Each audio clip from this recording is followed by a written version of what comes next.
Hamilton announces he leaves all his fortune to Caesar's city project. Meanwhile, Caesar appears in public and shares his vision of the future, explaining that his megalopolis utopia won't have classes. Even those that lived in the shadiest part of the city will have a chance to work and progress because every human being is a miracle. The crowd is touched by his words and realizes they've been fed lies by Claudio. Soon they find him and his henchmen and hang them for revenge. By New Year's Eve, the Megalopolis project is complete. In this alternate version of Earth, New York has been replaced by New Rome. The city is controlled by elite families who claim to follow strict moral codes and values, but in private, they indulge in forbidden pleasures. The rest of the city lives in poverty. On top of a very tall building, architect Caesar is about to jump.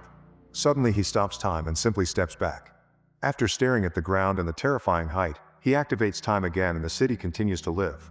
Meanwhile, Mayor Cicero is upset because the radio keeps talking about his financial problems and his daughter Julia has appeared on a photo shoot without clothes. After a night spent partying, Julia is trying to go home, but she finds the road blocked because Caesar and his team are about to demolish a building. When the explosives go off, Caesar stops time to admire the explosion. However, Julia isn't affected by his power and she also gets to see the frozen demolition before he makes time advance again.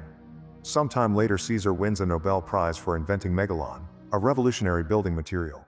His popularity grows every day and it annoys Cicero, whose numbers are constantly falling on the polls and sees Caesar as a rival. One night all the important people gather for a special event at the demolition site. This event is covered by Wow, a very ambitious journalist. Caesar's cousin Claudio is acting like a clown and is scolded for embarrassing the family by his uncle Hamilton, the director of the National Bank. Hamilton is also worried because rumors say Claudio and his sisters are in a naughty relationship. Cicero announces they'll build a very advanced casino and the big moment is ruined by more of Claudio's antics. The announcement is interrupted by the arrival of Caesar, who reminds them he's the chairman of the design authority. He wants to demolish and rebuild the whole city as a sustainable utopia using megalon and gets keeping interrupted by Cicero, who wants realistic goals and not dreams. An argument ensues and Caesar begins criticizing the system for only caring about rich people, so Cicero retaliates by pointing out that megalon is unstable and unsafe to use. Since Caesar keeps going, Cicero brings up Caesar's wife, who was poisoned and whose body disappeared. Cicero had been the prosecutor in the case and he had been sure Caesar did it, but Caesar was acquitted and now he calls Cicero a slumlord. This causes Cicero to freak out and security has to drag him away while Julia tries to keep the press from taking pictures of her father to no avail. Afterward there's a fashion show and Claudio gets jealous because all the women in the crowd keep talking about Caesar. When Caesar goes home, he finds Wow waiting for him. She's tired of being a mistress and her career is in a slump, so she wants him to make their relationship official. Wow even says she loves him, but Caesar can only think about his dead wife and leaves. Then Wow turns on the TV to watch her interview with Hamilton, noticing that he kept flirting with her. The next day Julia visits Caesar at his office after sending him a letter to discuss what happened to her father. She notices that there are many empty bottles around and even medicine, indicating Caesar isn't mentally well. Caesar doesn't like Julia because she's spoiled, entitled, and has no goals in life. He explains he likes the company of people who actually think. This irritates Julia, so she reveals she saw him stop time and wasn't affected. Now Caesar finds her interesting and shows her a model of his utopia, asking her to walk through it with her eyes closed. Julia sees people living a perfect life in harmony with equal opportunities for everyone and finally understands Caesar's vision, so she wants to help him. Later during a parade, Julia tells Cicero that she'll be working with Caesar, and Cicero calls her a traitor. He gets even more irritated when the cops pause the parade just so Caesar can cross the street on his car. That night Julia reads all the files and articles about the murder case of Caesar's wife. She had been poisoned with an overdose of insulin and the car had been found deep in the river. In the middle of the investigation, her body disappeared. Julia becomes so desperate to know what happened that she starts following Caesar around town. Claudio is out too and sees what Julia's doing, so he begins taking pictures as he follows them too.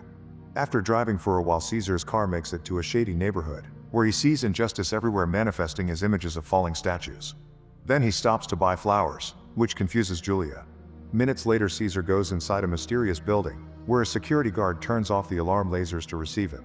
Caesar then brings the flowers to his wife's body, which is being taken care of by a team of gentle women. However, when Julia follows him she finds Caesar alone because this is all his imagination. Overwhelmed by Caesar's everlasting love for his wife, Julia decides to leave. The next day Caesar goes to the top of the tower to watch the city and take notes for his plans. Julia comes along and asks him which institution is the most important to preserve in his utopia, to which Caesar answers marriage. For the next few weeks, Wow spends lots of time with Hamilton and they end up getting engaged.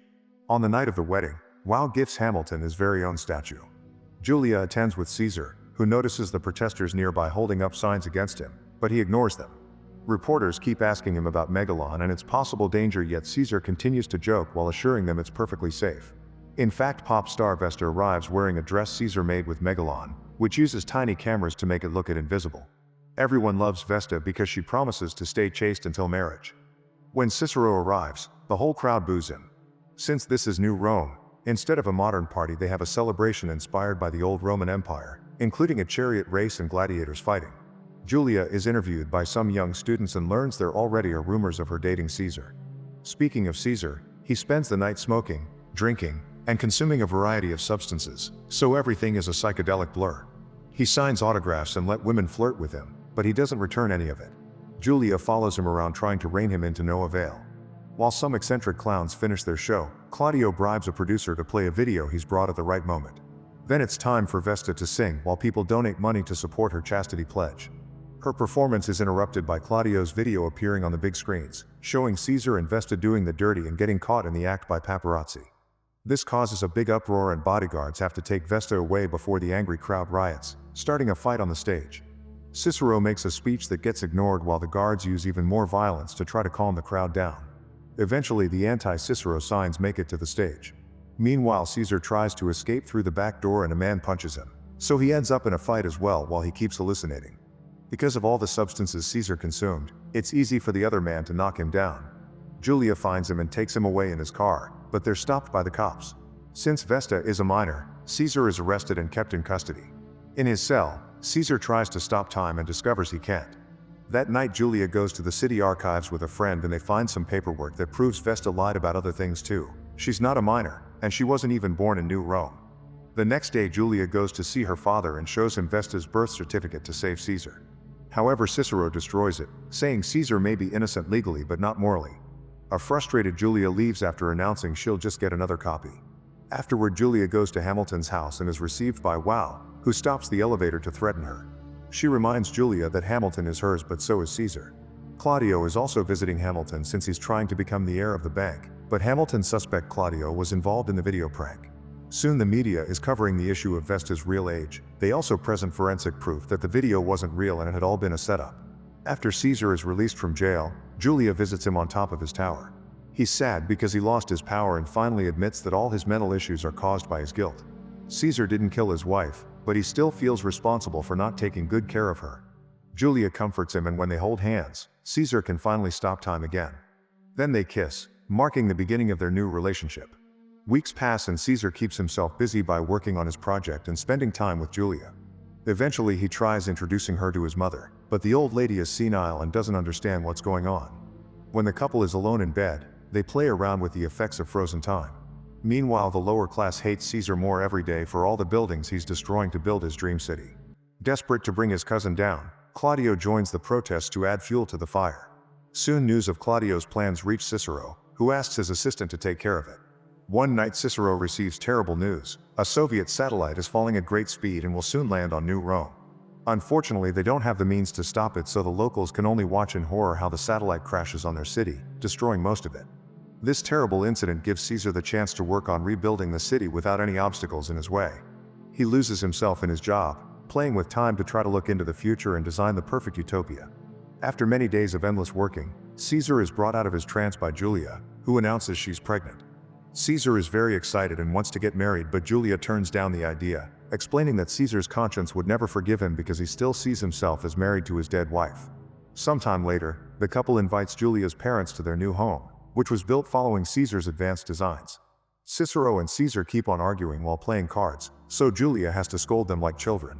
She uses that moment to announce her pregnancy and her mother is delighted, but Cicero is upset and leaves without a word. Julia is left devastated, thinking her father hates her. In the meantime, Claudio continues to be the leader of the poor, inspiring them into more protests and riots against Caesar and his utopia. The man Cicero sent to stop him died during the satellite crash, so there's nobody to stop Claudio now. A few days later, Cicero visits Caesar to ask him to break up with Julia. In return, he offers a signed confession admitting that he had known Caesar's wife self-deleted, but he prosecuted Caesar anyway to get rid of him. Cicero even promises to support Caesar in public, but Caesar turns the offer down. Afterward, Caesar meets with Wow, who says she can steal the bank from Hamilton and give it to Caesar so they can be together. However, Caesar turns this offer down as well. As revenge, a furious Wow decides to freeze all of Caesar's accounts. On the news, reporters keep discussing if Melodon is truly safe and attack Caesar's image. One night a kid approaches Caesar to ask him for an autograph, but it's a trick to come close enough and shoot him in the head. For the next few hours, Caesar's mind is stuck in an endless hallucination. Julia immediately takes him to the hospital and the doctors consider the option of rebuilding his skull with Megalon. Meanwhile, it's revealed that the child had been sent by Claudio's henchman, but Claudio is angry because this incident has made Caesar look like a martyr. The procedure to fix Caesar's skull with Megalon goes well, but it'll take some time for him to fully recover. Julia comforts him after the operation, and while having painful hallucinations, Caesar shares what happened the night of his wife's death. She came home ready to announce big news, but she saw something that made her jealous and she ended up self-deleting in the river. The poison thing had all been a lie from Cicero, who also hid the fact she had been pregnant. Caesar had tried to follow his wife out and saw her jump. Afterward, he discovered the principle behind Megalon trying to save her. As soon as he can walk again, Caesar goes to see Wow to ask about his bank accounts. Wow tries to threaten him, but Caesar removes his bandages to reveal the Megalon that now lives behind his left eye. An astonished Wow falls to her knees, begging him to take her back because diamonds don't mean anything to her if she doesn't have his love. The moment is interrupted by Hamilton, who is shocked to hear about the frozen accounts and promises to fix it, merely assuming it was a mistake on the paperwork. Sometime later, Wow and Claudio meet in private to do the dirty. Suddenly the lights start failing and Claudio explains it's caused by Caesar's systems using all the power. Then Wow reveals Hamilton asked for a prenuptial agreement and she can't get the bank, so she wants to work with Claudio to do a takeover. She even cuts his hair to make it look more presentable. The next time Claudio meets with Hamilton, the old man is proud to see his nephew looks more like an adult. Following the plan, Claudio asks to become interim CEO of the bank to help with the family business. Hamilton is glad to make Claudio actually work and quickly signs the papers, only to discover the contract makes Claudio true CEO and chairman. Hurt by this betrayal, Hamilton starts freaking out and has a heart attack. A few months later, after the baby is born, Caesar and Julia get married in private during Saturnalia, which is this city's equivalent of Christmas. Claudio and Wow continue to work together and Claudio convinces the board to remove Hamilton from his position in the bank. Afterward, Claudio gathers the rebels to start the biggest riot yet, which triggers multiple fires on the streets. The cops can't do much to stop them, so after Cicero makes a public speech condemning the citizens' actions, he escapes in the subway with his wife, Julia, and the baby. Even while holding his granddaughter, Cicero keeps on insulting Caesar, but he wants the baby to have a good future, so he finally agrees to support his son-in-law. Later that night, Claudio and Wow check on a bedridden Hamilton, who has a bulge in his pants. At first he pretends he's excited to see Wow, but when he removes the bedsheets he reveals it's a bow and arrow. He shoots Wow in the heart to kill her and Claudio in his rear multiple times as he runs away. Then Hamilton announces he leaves all his fortune to Caesar's city project. Meanwhile, Caesar appears in public and shares his vision of the future, explaining that his Megalopolis utopia won't have classes. Even those that lived in the shadiest part of the city will have a chance to work and progress because every human being is a miracle. The crowd is touched by his words and realizes they've been fed lies by Claudio. Soon they find him and his henchmen and hang them for revenge. By New Year's Eve, the Megalopolis project is complete. Caesar, Julia, and the baby join Cicero and his wife for the parade. While greeting the fans, Caesar is shocked to see his mother in the crowd. When the New Year's countdown reaches 0, Caesar and Julia kiss to stop time, but their daughter is not affected.